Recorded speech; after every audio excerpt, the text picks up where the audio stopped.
getting connected this morning, but we are connected. And if we lose our connection again, know that it's not us, it is the Wi-Fi. Mr. Kimble is on this morning.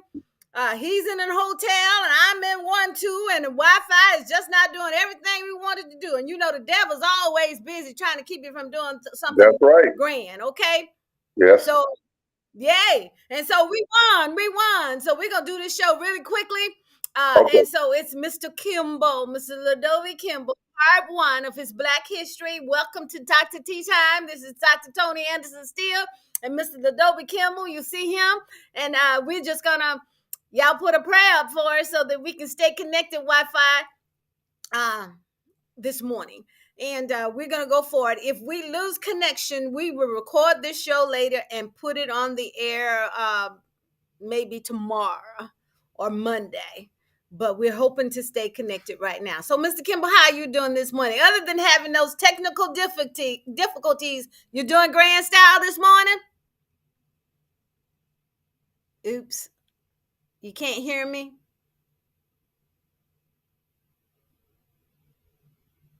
Well, I'm going to call you. I'm going to call you. Yeah, I'm going to call you. I'm going to call you right now so that you... Last night, Yeah. Oh, wonderful. Wonderful.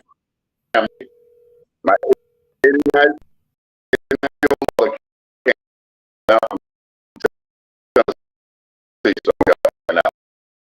son's house.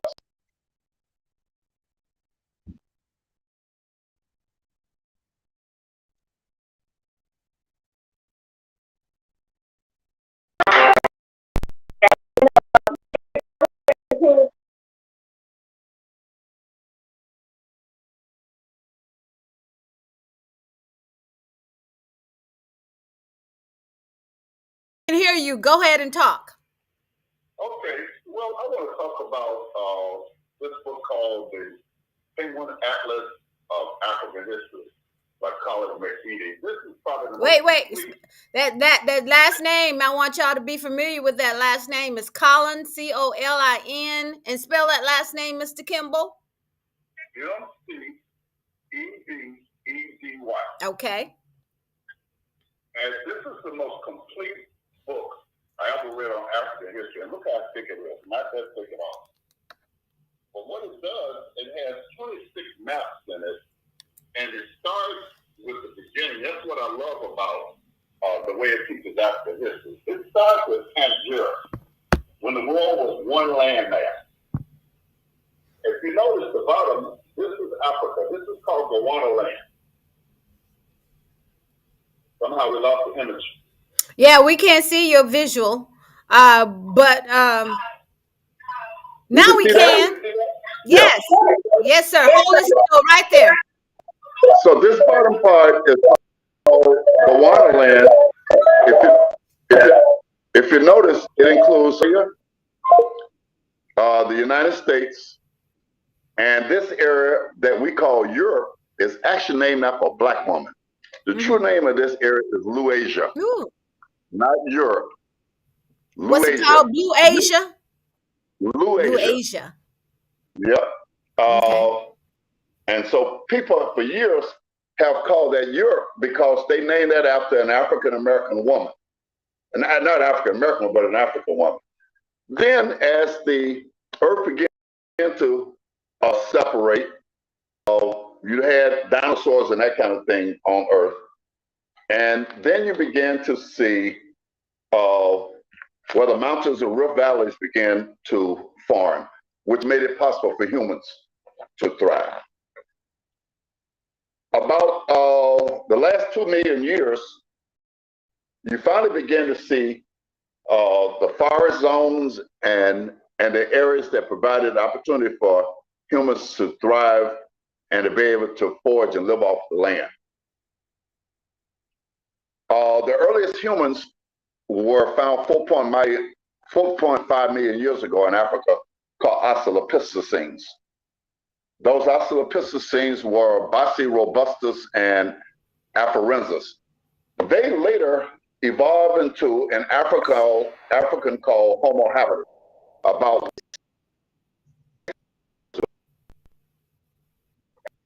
first to actually use it. And they evolved and who were the first to develop language skills. And it appears that Homo habilis and Homo erectus didn't survive because of Homo erectus progress. But however, we'll find out some difference to that. Because in China, some years ago, the Chinese wanted to think that the Outer Africa story was not right, it was out of China. So they found two people, they called them the Peking and the Java man. When they went back and looked at them, they were Homo erectus and Homo habilis. They're now finding out there were 7 species of humans walking around at the same time that we were. And when I say we, I'm talking about modern African who was called Cro-Magnon. So we had an African that migrated out of Africa called Homo erectus. He went into Europe and went into the caves and evolved into Neanderthal. Neanderthal had sloped brow ridge, large chest. They did use language because we saw language began with the Homo erectus, but it was not as advanced as the Cro-Magnons because their brain was not as large. We look at their tools. When they went to hunt, they were as wild as the animal. They jump on the back of the animal, try to beat it to death. So when you find their bodies, they've been gauged with horns and stepped on like people in rodeos. Where the Cro-Magnons were smarter. They built spears and arrows, and they would shoot the animal and follow the animal until the animal died, not jump on the back of it and then skin that animal. Then those that went to Asia evolved into what they call Denisovans. And if you look at Asians today, Denisovans, that people in Australia and Indonesia, all that area have some Denisovan ancestry. And very recently, they found Homo forensis in Indonesia and another human in the islands off of the Philippines. They call them pygmy, but they were small people who were trapped in that area, so they didn't grow any taller. So this provided an opportunity for our people to evolve. You see right here, this area, they say, these are Negroids, they call us, because we were the darkest skinned people. This area, they were called pygmies, these Africans here. And in South Africa, they were called sand people. And then sand people. And you had people from sub-Sahara. Now, people wonder where the Egyptians came from. The Egyptians are actually people from sub-Sahara, Uganda, and East Africa who migrated into that area. The two largest tribes were Bantu and Fulani.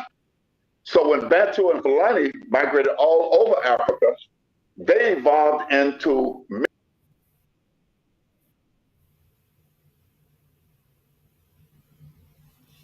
many other tribes. They had been nomads, but when they migrated in Egypt, Mesopotamia, Sumeria, Babylon, and you had the Tigers,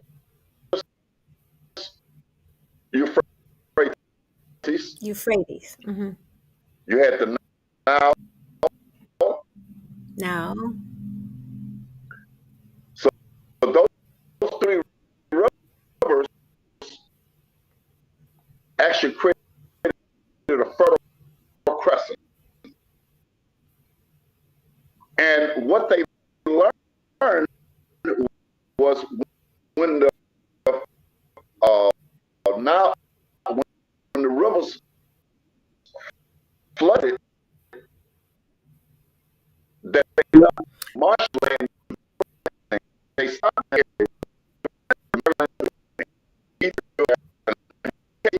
You have a question? Okay, I'll keep going. Mr. Kimble. Yes, they showed that. We can't hear you that well. Your words are being you're going in and out. So may I make a suggestion? because it's good learning. We need the Yes. learning, and I was surprised to hear a few things, but I can't comment on it because it's not good. So since the recording is not going well this morning, can we connect when we're not out of town again and put this show up on Monday? I hate we're missing what you're saying. A lot of what you're saying we are missing. Can you hear me? No. Now you can't hear me. So show. I'm so sorry, audience, but we're going to end this show today. Our Wi-Fi is just not doing well in either place. I'm on one you know miles away from him, and he's the same with me.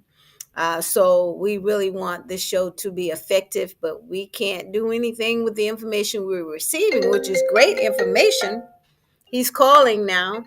Uh, good morning again, Mr. Kimble, but we can't hear you. Let's see if the audio you're sound that you're on. Yes, leave the phone on. You can. Okay, Yeah. well, go ahead. We can. I think we can hear you. Can you hear me now? I hear you. I hope the audience is able to hear you too. Okay, so then around 23 BC was, as I said, the great Mesopotamia and Egypt, Turkey, the Hittite Empire became very popular. And so you had tribes immediately south of Egypt and in Sub-Sahara and Niger and Chad. Well, people began to form. Now, here's something that a lot of people don't know, that Nubia, which we called Kush at the time, and that included Ethiopia. Okay. This is where this ancient religion that we call Christianity has its origin. You had a pharaoh by the name of Akhenaten. He was called the father of monotheism.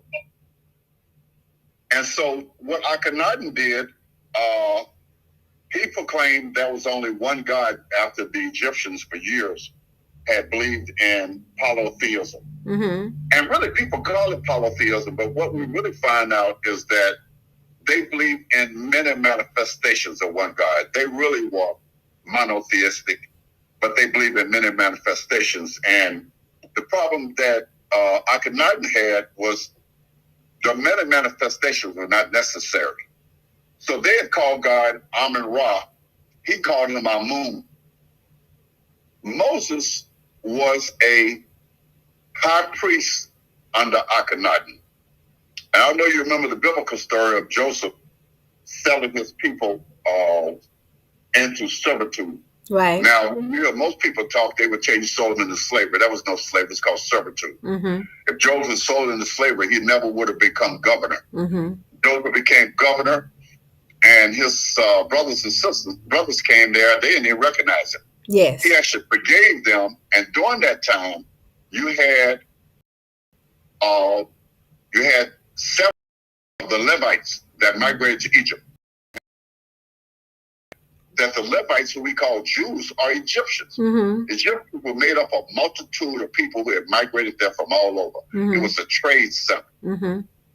And so just because you were of another tribe did not mean that you could not become Pharaoh. And in fact, the first time that they had conflict in Egypt, in fact, when they had conflict in Egypt, it was the Hyksos, who were real Syrians, and these were African people who lived in Egypt, but were upset that Akhenaten had taken away the power from the high priest when they had the many manifestations of God.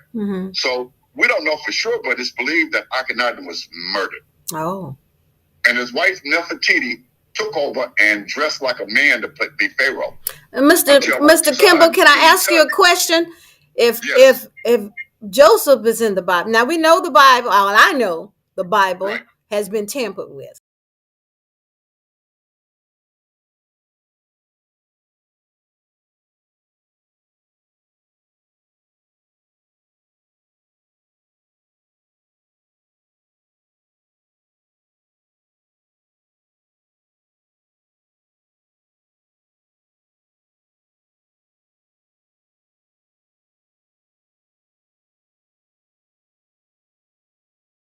monotheism. Well, one of the reasons is the Europeans called the ancient religion heretics, because when they adopted Christianity, they changed a lot of stuff. The first biblical book was a Book of the Dead. A book of a Book of the Dead. The Book of the Dead. That's your first biblical book. Really? Yep. And you can wait. You can buy that book now? Yes, ma'am. You can buy it. I have it. What you do? Buy it on? I'll pull it up and show it to you. Okay. What is it on Amazon? The Book of the Dead. You can go on Amazon or a Kimble bookstore out of Nashville. If you Google African American bookstores in Nashville, Kimble will come up, and you can order anything you want from them. When I go home to Nashville, I go there just to buy new books. I understand. So they have books that are not available everywhere? Is that what you're saying? Yeah, these are books by Black authors. My. And what's the name of the bookstore again? It's called Akiba. Spell it. But if you Google, you don't have to worry about spelling. Just when you go to Google